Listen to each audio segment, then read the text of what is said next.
Okay, RC here again. We're going to be showing the summary video for July 1942, Global War 36 to 45, with my pile of house rules. Alright, so 42 is done. We're on to 43. There you go.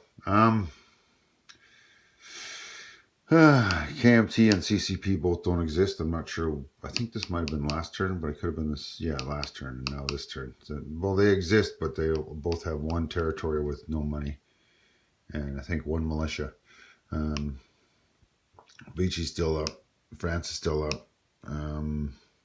Australia and the FEC are in the same boat. So is the Netherlands. They're all same income. Nobody's attacked them yet.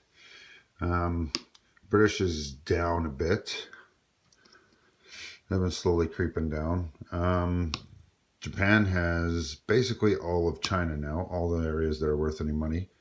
The US is almost at 63. So they're realistically within one or two turns of finishing. Unless Japan does anything at all, in that case, they'll just be automatically at wartime income. The Russians are at wartime income, and the separate thing I had up there has been combined with this now. There's no reason to have it separate anymore. They've reached their full 46 to home territory income by rolling it up. So then we just added this to it. I think it was whatever it was, 9 or 10, something like that. Yeah, they got 10 extra now. So they're 56, and the Germans are at 61. All right, tech-wise, Americans are working on these 4. That's a victory point at the end of the game. They were gifted advanced artillery. Russia's worked these 3 up. And Russia's working on these 2, but not moving forward very well. They just can't seem to win a roll on either one of these 2. France is still struggling with this, so is Japan. For some reason, these 2 have been struggling for a long time. Italy's almost got its improved shipyards. That'll be handy for them. Germany does as well now, and so does Japan and Britain. And we'll see what happens. Most people are collecting this wartime economy now. Almost all 3 of the Axis powers have it, and the British and the French almost have it. All right. So that's more or less that on the income stuff. Let's wander around and show you some. Let's make my stand a little higher. There we go.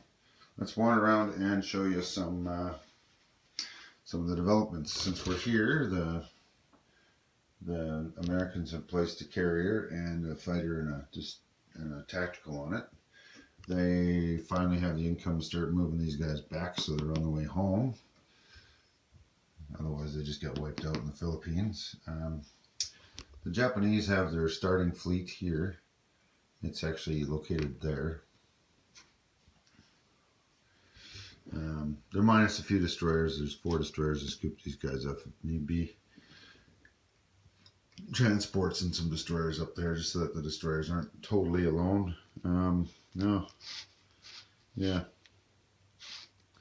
I noticed I had a cat on here on my last video, so I got some stuff knocked around. Let me just correct that. Damn tails. Alright. These guys have placed their light carrier. They have enough money saved up to buy a plane now. So that should be alright. Actually, they didn't collect any money. I forgot to collect their money. See, these summary videos are good for that. There's a few things where you're like, oh yeah. Alright. Now the Australians have 15 bucks in the bank. Collected their 7. The Japanese have added a couple of tacticals and whatnot to here after whatever they didn't need to fight this stack here that this KMT had, they took that over. They sent everything in there. So the KMT are down to this one location here. And the CCP are down to this one location there. They both had enough money left over last turn to buy a militia. and they have no money. Oh no, these guys are collecting $1 return from their bonus, but these guys are collecting nothing. Their commander did successfully run away, but once this place is taken and they have no land units or territories, they surrender for the KMT. The CCP supposedly never surrenders, so I'm not sure what that means. If maybe the Allies wander in there, or I guess maybe Russia wanders in there and takes over a place, maybe they'll resurrect the CCP again. We'll see what happens. The game is not that old. It's only about halfway in. The FEC and the British combined their navies from here. That's as far as they could reach. And there, and that's as far as they could reach. So they can realistically reach there, here, here, or there. Or they can reach there, here, and here. So I'm not sure what their plan is. This was more of a sign of, okay, the Japanese seem to be done in China. Maybe they're coming this way. So we're going to turtle up a little bit here and be just out of range, or just in range, but not for the entire Japanese fleet. We'll see what happens there. Yeah, you're probably wondering, hey, what the heck? Russia's been busy. They finished their naval base and their air base here. They got their bit of navy that they started the game with, all placed down here. And they have these two transports over here in Sea Zone 88 with the Japanese fleet. I'm not sure what I'm going to do with Russia. I was thinking I was going to wait for these two sides to get going and then pick the loser. Whoever's not doing as well, just go in there and gobble up their stuff before the other side can get it all. That's an option. Another option I have is Russia is the Netherlands. Other than that, there's nothing else. And if Russia attacks the Netherlands, then they technically are not in the war at all yet. They're still just a neutral country. So that's a consideration I'm looking at as Russia. Although Japan's going to want to get these three places for their bonus income. There's $2, $4, $6 in bonuses, plus there's $6 face value. That's $12 right there. Japan may want that from the Russians. So we'll see what happens there. Yeah, Russia's also building a bit of navy there. They got 3 light carriers on the go. And I'm planning on placing them down here next turn. So we'll see. Russia took Portuguese East Africa this past turn. These guys haven't really built anything. They got enough here just to hold on to it. This is a tough spot. I'm not sure what to do on either direction. These guys don't have enough troops to take that out. These guys don't have enough troops to take that out and then get counterattacked by that. So it's kind of a stalemate right now. But all it takes is one side just committing a little bit more and it's over. So these troops from Ankara moved over to Kars here. I forgot to do anything with them again this turn. It's one of those things they just blended right into the map. So we'll see. Oh, that guy belongs here. There we go. So that's that. Oh, the Italians finally put something on escort duty because they kept getting convoyed over there. And the British have this guy on escort duty because the Italians and the Germans keep convoying him.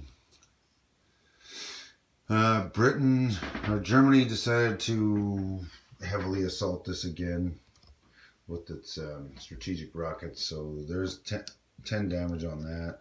They're going to have to repair 6 damage to build anything. This one's got 4 damage, so they're going to have to repair 4 damage to build one thing. Yeah, so instead, they did this. They built 3 infantry and 2 transports over there. And last turn they built a transport and 2 infantry and they hauled them over already. So it was starting to look pretty weak for and ripe for a sea lion. So last turn I did in Germany, I did a bit of a naval build, and now I'm kind of regretting it because with this transport shuck the British have set up, things aren't looking too good. Oh yeah, I had damaged this with, that was last turn. This turn I hit the seaport or the naval port or base for max damage of 5, and I threw 6 on this shipyard. They had to repair that shipyard so that they could either place units there or get the bonus move to reach across the Atlantic with transports. So that's been dealt with. See what else did the Germans do here? The Germans finally, I believe it was this past turn, finally kicked out the British from up there. So they have all of Norway and Sweden. Yeah, they got a little bit of navy, not too much. They got a little bit more navy down here, also not too much. I did start move forward 2 battleships, start a light carrier and a fleet carrier for the Germans. I'm kind of regretting that, but they were cheap because of the improved shipyard. So I figured if I need them in the future, I can start them now, and then they're available should they become required. The Germans and the Russians are still more or less evenly matched. The Germans because of the Russians coming down here so much, the Germans took that out. Now that the Germans are here, the Russians keep piling in more troops. I'm pretty sure if you're the British, you're hoping that these two go against each other. Otherwise, this stuff can take out India, and this stuff can take out Africa, and that would be very ugly for the British. All right. I don't know what else I really have going on here. That is it. So yeah, everybody's collected their money and whatnot. So yeah, we're going to start January 1943 next. I'm going to go through the neutrals sheet here again. Seems like most of the add-ons are in January. I don't believe there's a lot of neutrals left, except for in South America, so maybe Finland. There's not many neutrals left. Most of them have been gobbled up, or they have no value, so nobody really wants them. All right, like Oman only makes sense if you don't want to do an amphibious on Aden and Qatar, and you just land here first, then you do a land attack. It only makes sense for that reason. Otherwise, why would you take it? And since there's no troops there, these are both worth nothing. Aden is worth a victory point to the FEC, but only if they have Gibraltar as well, which they most definitely do not. So, we'll see.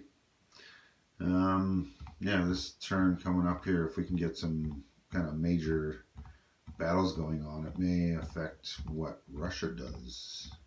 Russia's kind of waiting in the wings, trying to stay out of sight, out of mind, gobble up some neutrals, collect some points, stay at peace with everybody.